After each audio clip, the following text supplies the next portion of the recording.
This campaign is about courage. It is about making the tough decisions to rebuild our economy, to give peace a chance through America's strength, and to renew the American spirit of freedom, opportunity, and the rule of law. And we've got our work cut out for us. Let me offer some solutions today.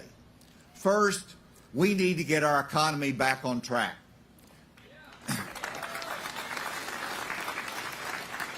The Biden administration has turned its back on the American worker. To turn our economy around, we have to stop the break the bank federal spending that has led to high inflation and rising interest rates. Every hardworking American family gets a double hit from the Biden economy. Their paycheck doesn't go as far, and they're paying more on car loans and credit card debt because of the high interest rates. It hurts them in buying groceries at the store. That is not acceptable. I have been chief executive of our state for 8 years, and that means I know how to balance a budget. I did it every single year.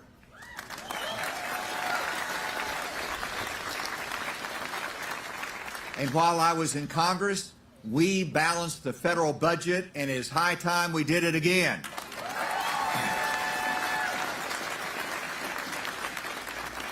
And that's just the beginning of what we must do together to bring out the best of America. We must secure our southern border. We need a pro-growth energy policy that is not focused on limits but on production. We should not limit American growth, but rather we should unleash our energy producers. And if America is to be the best, then we cannot yield to China in terms of global leadership.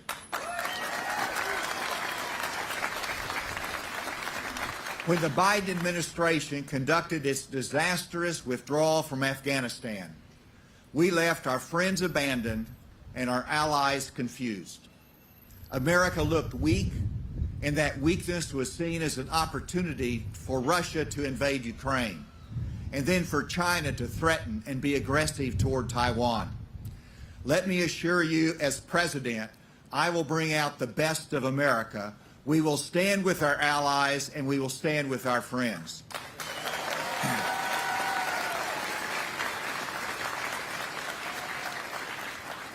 There are some who want the United States to disengage from the world and to isolate ourselves. Isolationism only leads to weakness, and weakness leads to war. Americans want peace, and the best way to secure and preserve peace is to have the most prepared military in the world.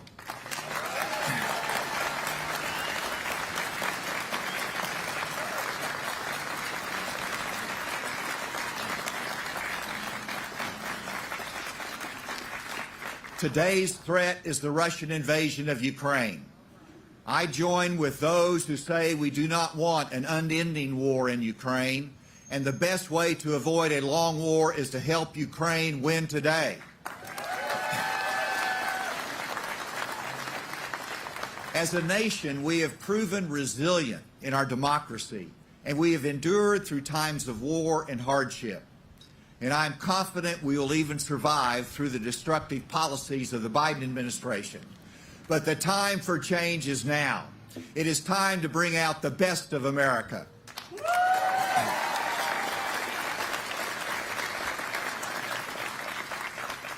As a nation, our democracy's resilience comes from our shared values, and it comes from our willingness to sacrifice for the cause of freedom. We need leaders who understand the importance of democracy to our own freedoms, and that with God's blessing, we set an example of liberty throughout the world. America is a democracy's lighthouse. We must not let the light be dimmed. If freedom's light goes out in the United States, then other countries will have their freedom shipwrecked on rocky shoals. Our democracy demands America's best, and I will bring out America's best.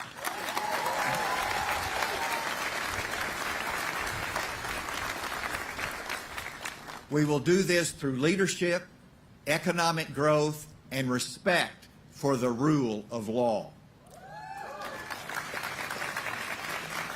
The Biden administration has stood on the sidelines and passively watched as rampant crime destroys our cities with smash-and-grab robberies and a flagrant disrespect for human dignity and the rule of law.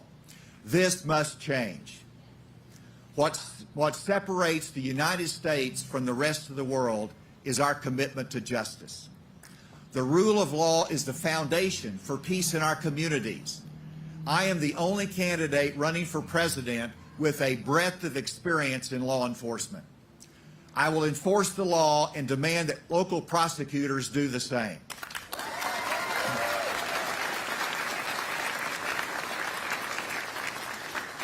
Lawbreakers must be held accountable. Restoring respect for the law will not only reduce crime in our country, it will also bring out the best of America. These are solutions that work for America. The rule of law also applies to our southern border. I have 3 words that will work to protect our country from the human suffering that results from an open border, and that is enforce the law.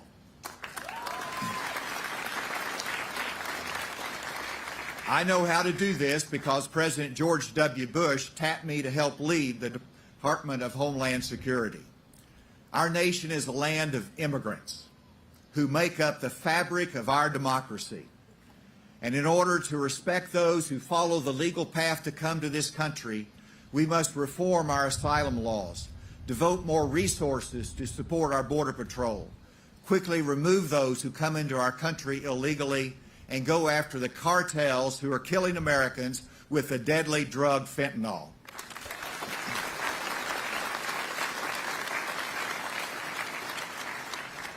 When fentanyl is the leading cause of death for those 18 to 49, then we are losing our sons and daughters way too soon.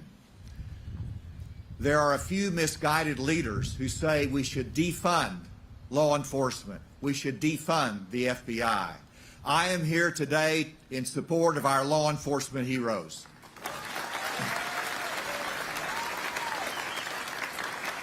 The argument to defund police is designed to undermine our rule of law. We should not defund the police. We should not defund the FBI. But we do need serious reform to refocus the core functions of our federal law enforcement. As someone who has worked with all the federal law enforcement agencies, I know what needs to be done. We must make them more focused, more accountable, and successful in protecting our citizens. The FBI needs to be trimmed down and focused on its #1 duty, leading our counterterrorism mission. And when we support our law enforcement and enforce the rule of law, we bring out the best of America.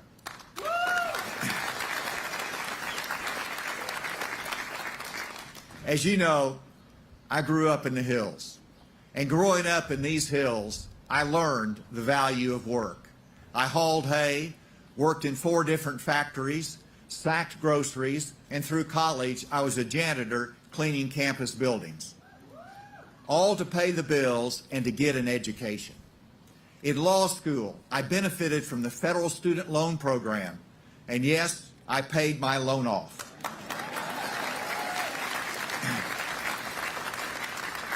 In order to bring out the best of America, we must once again embrace the dignity of work. Our federal government should not reward those who sit at home when they have the ability to work and provide for themselves. As governor, I turned down federal assistance that discouraged a return to work. But the Biden administration paid people more benefits to stay home than they could make working. This is wrong. As president, I will open doors for more worker training and better pay, and we will require work for able-bodied welfare recipients.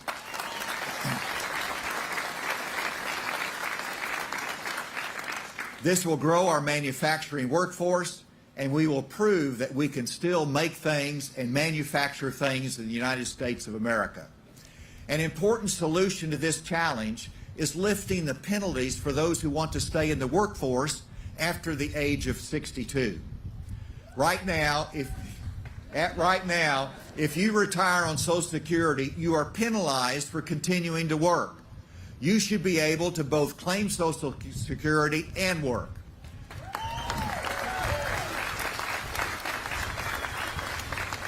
Remove the penalties and let those who want to work continue to do so without government penalties.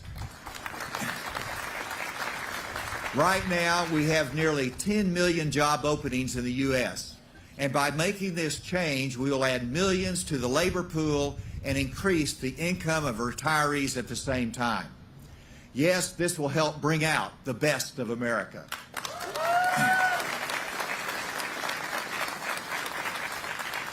And when it comes to those who depend upon Social Security and Medicare, I will assure the strength and reliability of those programs into the future. Right now, Social Security is financially stable into 2033.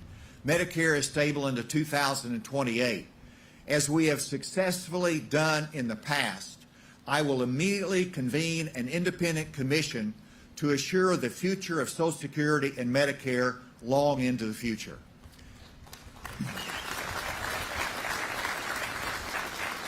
This commission will be modeled after the 1983 commission that was chaired by Alan Greenspan. It led to legislation that successfully extended the life of these vital retirement programs for all Americans. Americans need to have confidence in their future, and this action will stabilize and assure the future of supplemental retirement programs Americans depend upon. As governor of Arkansas, as you know, I had a priority, and I expanded access to computer science education. It was a priority of mine, and the result was going from 1,100 students who took computer science to over 23,000 students taking computer science. We went from 20 certified teachers to over 650 who are certified to teach computer science in our classrooms.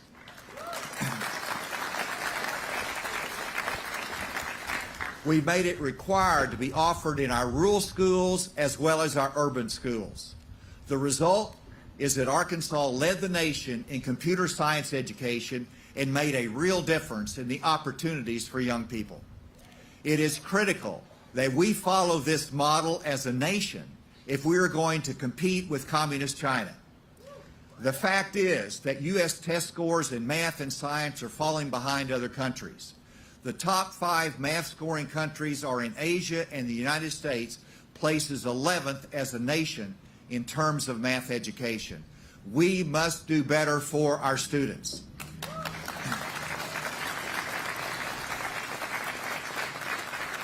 As president, I will expand computer science education into every grade school and high school in America. I will focus our higher education to produce more engineers and scientists so that we can compete. And when we do, we can not only compete with China, but we will bring out the best of America.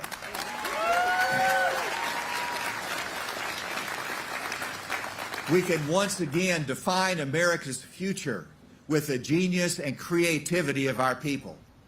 Too often, our businesses and families are held back by a federal bureaucracy that is out of control, heavy-handed, and wasteful. As president, I will reduce the federal civilian workforce by 10%. You can believe me when I say I will do this because I have done it. In Arkansas, I reduced the state executive workforce by 14%. And there is a lot more room for improvement in Washington than even in Arkansas. We will reduce the burden of government, we will lower the federal deficit, and we will unleash the power of the private sector. Our families will have more to spend and save for their children's future. Both Democratic and Republican administrations bear responsibility for our current $31 trillion national debt. I would like to say we will be debt-free in 33. Well, it might take longer, but we must start. I am from, as you know, the heartland of America, and I am honored to be the son of Malcolm and Coral Hutchinson, who were married during the Great Depression, who served our country during World War II, and who sacrificed to make sure their 6 children had a chance to live their dreams and to be all that God required of them. They taught me that we are all equal, and yet we all struggle in life. And because we struggle, we need grace and compassion toward others. It is my hope that those farmland values will once again guide our nation and bring us closer together. And if you look at our history, the United States of America has been challenged in every generation, from threats abroad to civil unrest at home. And yet, when we are tested, we grow stronger. We have learned that in times of turmoil, uncertainty, and division, America has always benefited from leaders who challenge us and give us hope. I am confident that America is ready to seek new frontiers, and that we are ready to channel the restless waves of our democracy into more freedom and more prosperity for those who follow after us.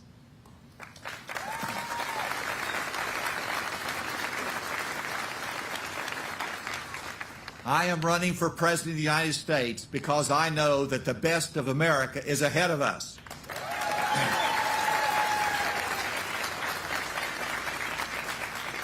There is behind me on the courthouse wall a statement that is the foundation of our nation. Sovereignty rests with the people. This means that you will decide the direction of our nation. The fate of the world's greatest democracy is in your hands.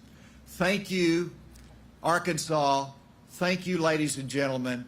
May God bless the United States of America.